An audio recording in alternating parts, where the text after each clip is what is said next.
Je reçois des histoires d'horreur, là, des factures 20 000 10 000 des gens qui paient très cher pour avoir les services d'un vétérinaire. J'en doute pas. Non, mais écoute, c'est rendu hors de prix.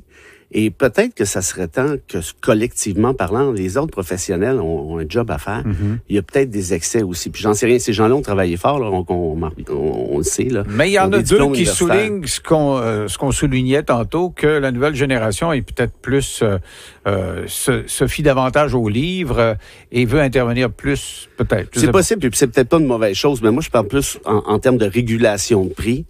Arrive un moment donné où là, ça peut pas être un bar ouvert non plus. Là. Alors, on va parler, parlant de prix, parce que tu représentes des propriétaires. Je parlais avec deux propriétaires, dont Charles Dutil du groupe Manac tantôt, qui dit les nouveaux règlements en matière d'immigration temporaire au Canada font en sorte qu'on n'est plus capable d'avoir la main-d'œuvre dont on a besoin. Et bon, ben, il parlait comme employeur, puis il disait, en plus de ça, nos employés vivent des drames individuels. Je dis, ouais, les drames, je vais m'occuper de défendre ça. Parlez-moi de votre job à vous autres, là, vos profits vont être en baisse. Et il y a 23 entreprises qui se sont inscrites dans cette poursuite-là. Explique-moi qui fait ça et pourquoi. Ben, en fait, c'est ça. Il y a 23 entreprises. Moi, je suis leur avocat. On a déposé un recours il y a quelques semaines en cour fédérale.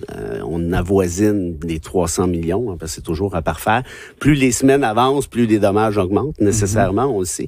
Alors, ces 23 entreprises-là, essentiellement, sont venues me voir et me disaient, est-ce qu'on a un recours potentiel? Et le recours potentiel est basé sur ceci. On sait que le fédéral a adopté un programme sur les TET qu'on appelle travailleurs étrangers temporaires. Ça existe depuis maintenant 20 quelques années. Mais de 2021 à 2024, le fédéral, voyant la pénurie de main-d'œuvre au Québec notamment, a dit, allez-y, on ouvre les valves, gênez-vous pas, allez chercher des travailleurs temporaires étrangers. Alors, et là, qu'on se comprenne bien sur une affaire, il n'y a aucune entreprise québécoise qui va à l'étranger comme ça recruter des travailleurs pour le plaisir de. Au contraire, si elles le font, c'est parce qu'elles sont obligées. Ça coûte très cher, c'est onéreux, c'est compliqué, la paperasse administrative, les permis, t'as Québec là-dedans, bref, t'imagines. Donc, quand on le fait, c'est qu'on n'a pas le choix. Or, donc, ces entreprises-là embauchent, ça se passe bien pendant quelques années, tout est beau. Ces travailleurs-là, plusieurs d'entre eux, puis j'en ai connu, j'en ai visité, notamment à Granby, des Colombiens qui vivent à Granby, qui parlent le français, je te jure, archi intéressant, c'est fantastique. Ils parlent en français entre eux là, dans l'entreprise. Moi, je me suis fait remarquer il n'y a pas longtemps, là, j'ai eu une crevaison sur l'autoroute et le gars qui est venu me remorquer était un Mexicain qui était arrivé tout fraîchement au pays. Et il faisait un effort, puis il parlait français, puis je trouvais ça extraordinaire de l'entendre. Et là, tu vois, en entreprise, les Québécois de souche, les Colombiens, les Tunisiens, tout le monde parle en français. Bref. Et là, donc, ces gens-là sont là. Les entreprises, donc, peuvent prospérer, peuvent réaliser leur plan d'affaires, contractent des engagements avec d'autres entreprises du Québec, d'ailleurs au Canada aussi, ainsi qu'à l'étranger. Et là, du jour au lendemain, en 2024, le fédéral dit, hey, savez-vous quoi? J'ai changé d'idée, on change les règles, je ne vais pas consulter parce que j'avais pas à le faire. Oubliez ça, volte-face. Le 30% est rendu 10%, dépendamment des régions. On change absolument tout ce qui s'applique ou pas. Et là, les entreprises se regardent et disent, OK, mais là, un instant, là. Nous, on s'est basé sur la bonne foi du fédéral, sur la promesse du fédéral. Il y a une théorie en droit constitutionnel qui s'appelle la théorie des attentes légitimes. On a l'attente légitime de penser que ce programme-là, ces règles-là vont perdurer pendant un certain temps parce que tu peux pas te revirer sur une scène quand tu es une grande entreprise comme celle de M. Dutil et autres, mais ça prend une certaine planification. Alors là, aujourd'hui, il y a plusieurs travailleurs temporaires spécialisés, je le répète, spécialisés, ça c'est le terme qui est important, qui doivent quitter le pays comme ça en claquant des doigts. Et là, les entreprises se regardent et disent, moi, c'est parce que j'en ai pas un autre opérateur de machines laser. Quand tu dis spécialisé, parce que c'est ça, tout ce que j'ai comme commentaire depuis tantôt, c'est, c'est de la cheap labor, ils travaillent pour pas cher, puis on peut les remplacer par n'importe qui, c'est juste que les Québécois veulent pas faire ces emplois-là, veulent pas assumer ces emplois-là. Ça, c'est pas vrai dans le cas de notre poursuite, du moins, parce que, je te donne un exemple, là, des soudeurs mexicains à Granby, là, ils gagnent plus de 30$ de l'heure. Ça commence à être de l'argent. Et pour des raisons X, Y, Z, le Québec n'est pas capable de former suffisamment de spécialistes à cet égard-là. Ce qui fait quoi? Mais ce qui fait que les entreprises québécoises, si elles veulent perdurer en affaires, parce qu'il y a de la compétition, ils n'ont pas le choix. Donc, elles font venir ces travailleurs-là, les paient très bien. 30$ de l'heure, ça commence à être une paye qui est intéressante pour un corps de métier. Et là, on se fait dire, là, il faut qu'ils s'en aillent.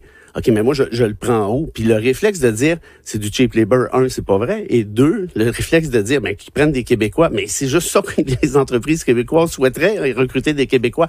Mais sont où? Ils n'y sont pas. Donc, qu'est-ce qu'on fait dans ce cas-là?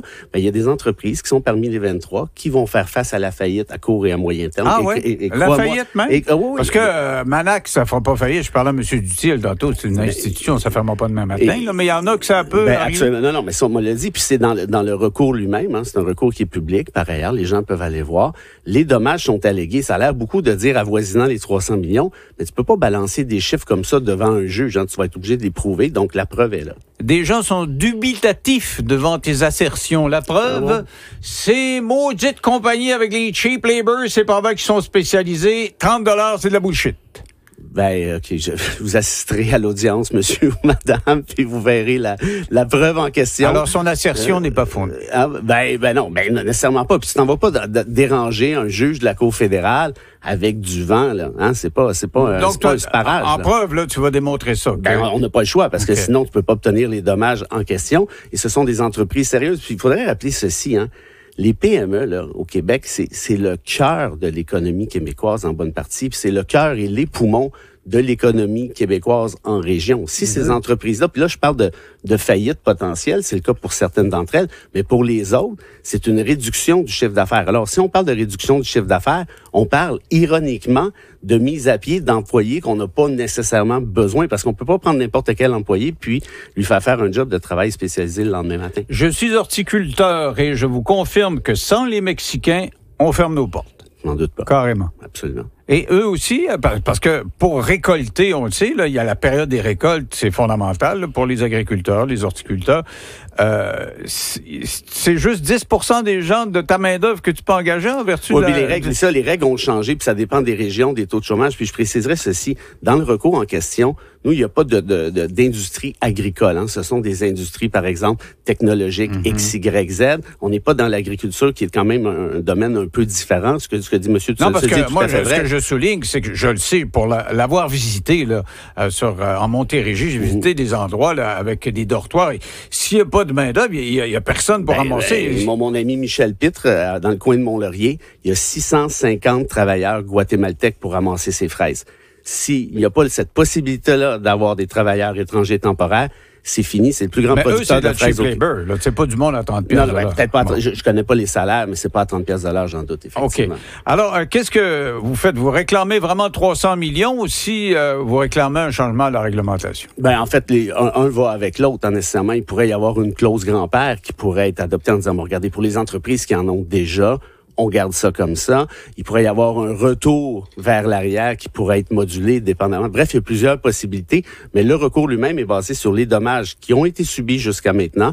Et je le répète, plus les semaines passent, plus les mois passent, plus la facture augmente. Et ce qui est assez ironique, je finis avec ça, Mark Carney, son gouvernement, nous dit là, c'est important au Canada qu'on tisse des liens économiques forts entre nous, qu'on devienne indépendant des États-Unis d'un point de vue économique, commercial et autres. Moi, je suis bien d'accord avec ça, mais une bonne idée, peut-être, un bon début serait de ne pas taper sur la tête des entreprises qui se sont basées sur les promesses fédérales à cet égard. Merci beaucoup, Frédéric.